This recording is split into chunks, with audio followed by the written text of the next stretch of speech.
You guys, we've officially made it. We're now in the last week of 2021. And as the last few hours of this year tick away, I thought it was time to reflect on what this year in Sweden has taught me. Yes, that's right, next time we see each other in next week's video, I will have officially lived here in Sweden for 3 whole entire years. And with that in mind, I felt like it was time to reflect on what the last 12 months in Sweden has taught me. But before we dive headfirst into my year in review, I just want to give you guys a quick heads up that when I return in January 2022, I'm going to have a huge giveaway to announce with a very well-known household brand. If you're excited to see what's involved, let me know in the comment section down below. Drop the comment, I'm excited, and then make sure to follow me over on my Instagram account, because between now and then I'll be dropping lots of hints about this special collaborator and what to expect from this mega giveaway. But with that said, let's have a look at what Sweden has taught me this year.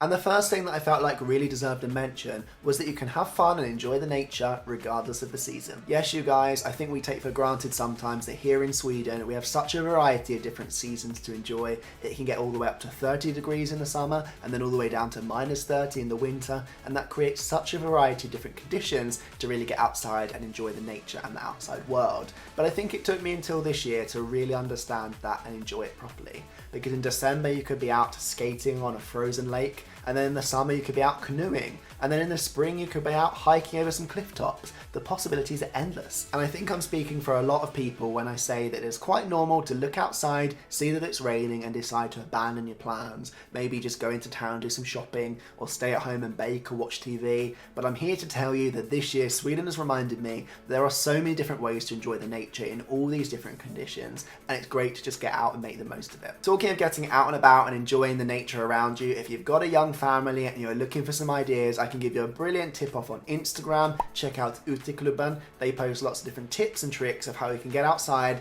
enjoy the nature of your family, and really make the most of the great outdoors. But I think there's a lesson here for all of us. Let's try and make the most of being outside in 2022 and not putting off our plans or letting the weather dictate what we can and can't do. And with that in mind, I'm going to use weather as my segue onto the second point I'm going to make today, which is about snow. Yeah, that's right, because depending on where you're from in the world, you'll have a vastly different perspective on snow and whether you think it's fun or annoying as hell. And in my case, I'm from the south of the UK, where we actually don't tend to get a lot of snow. If we do, it's maybe a handful of days every single year, and it brings everything to a halt. There's huge disruption to traffic, schools close down, the buses don't run, trains are off, it's just a pain in the neck. So as a result, I grew up with the perspective that after a day or two of snow, it's just annoying and you're wishing for it to leave again. You just want it to melt away and disappear.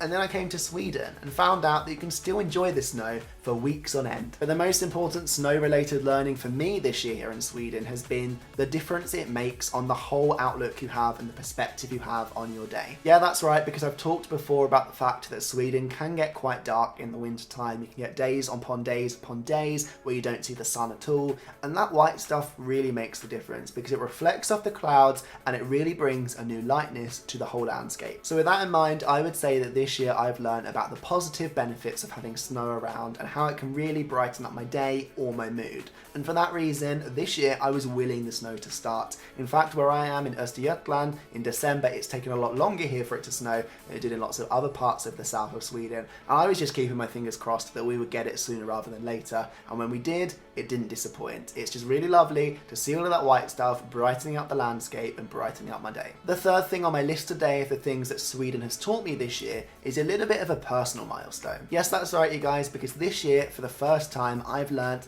that I can communicate and work in a foreign language. Yes, that's right, you guys, as I mentioned at the outset of this video, been living now in Sweden for 3 years, I've been learning Swedish that whole time, but it takes a while for you to get past the point where you feel confident enough in your abilities to begin to try and talk Swedish in your daily life, outside of, for example, just a fika break or the lunchroom. And for me, that change came in November 2020 and took a change of job. And the reason for that, I think, is because once you've built up relationships with your colleagues in one language, it's quite hard to make the switch. So I actually had to switch my entire job, and then I felt confident to begin making mistakes, making those hiccups, but trying to practice my Swedish in public every single day. But there was only so much practice I could make before the end of 2020, so it wasn't really until 2021 where I began practicing my Swedish in meetings all of the time, starting a meeting in Swedish and not asking people to switch halfway, and I've tried to keep up that trend throughout the entire year. And now, when I'm doing business with my colleagues here in Sweden, for the most part, we talk just in Swedish, and then when I'm working, of course, with international folk, we do that part in English. But as I say, it's a big personal achievement, at least for me, to feel that now I feel confident enough to try and speak Swedish every day. I know I'm making mistakes, I know I'm not grammar perfect, but I kind of reached that level where I'm happy to give it a go and to work 7-8 hours a day in Swedish instead of in English. And I have to admit that for me this has been a big milestone. I've always wanted to be able to speak a second language, and although I've picked up lessons in French or Spanish here or there, it's not until speaking Swedish that I've actually been able to do that properly and in my working life. And it's only this year that Sweden has taught me that, you know what, I can make mistakes, I can let go of my preconceptions, I don't have to feel as confident as I want to, I don't have to feel fluent to try and participate in a conversation, make a joke, make a statement, raise my hand when I have something to say. So this year, I've learned that I can actually begin to speak properly in a second language in my daily working life. And as you can imagine, that's something that I'm really proud of, which is actually the segue that leads us on to my fourth point today, which is that Sweden has taught me this year that you can be proud of your country without it coming across as arrogant.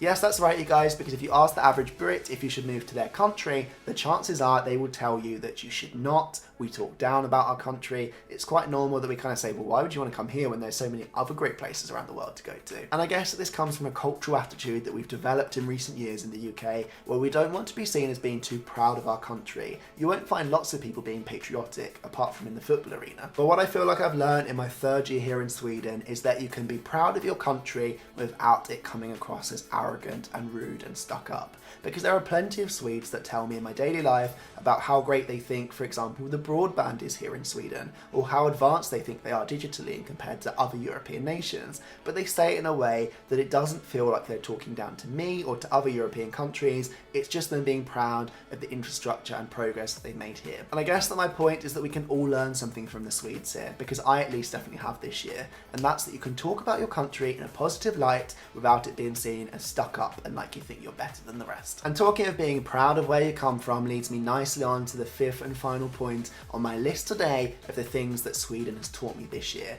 and that's the importance of traditions. Yes, that's right, you guys, because I've said it before and I'll say it again here today, but I get the impression as a foreigner here in Sweden that traditions are alive and kicking. What I mean by that is that in the UK, for example, it's quite normal that traditions are sort of dying out, or they don't get carried on through generations, or at least not as many of them do.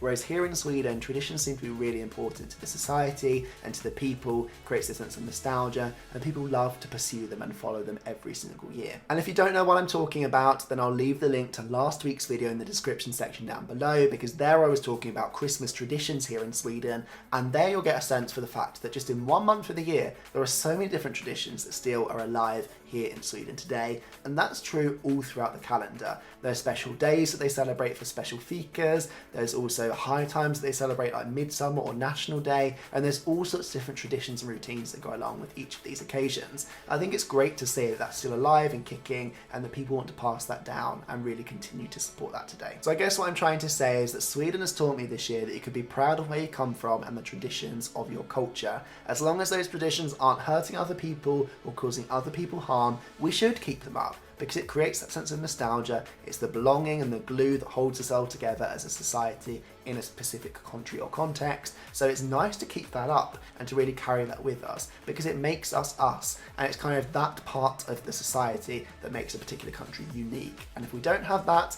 then we would all just be the same as everybody else. And with that said, we've reached the end of the final video of 2021, you guys. I'll be back next year with way more content, but I just want to say before I go, thank you so much for continuing to watch my videos, for liking them, supporting them, subscribing. That really means the world to me to have you guys along for this journey every single week, and really makes it worthwhile putting these videos together for you. So thank you for doing that. I really appreciate you. I've appreciated your company this year, and I can't wait to see you guys all again next year in 2022. Until then, all I want to say is I hope that 2022 is a happy and healthy year for you, and I'll see you guys next year.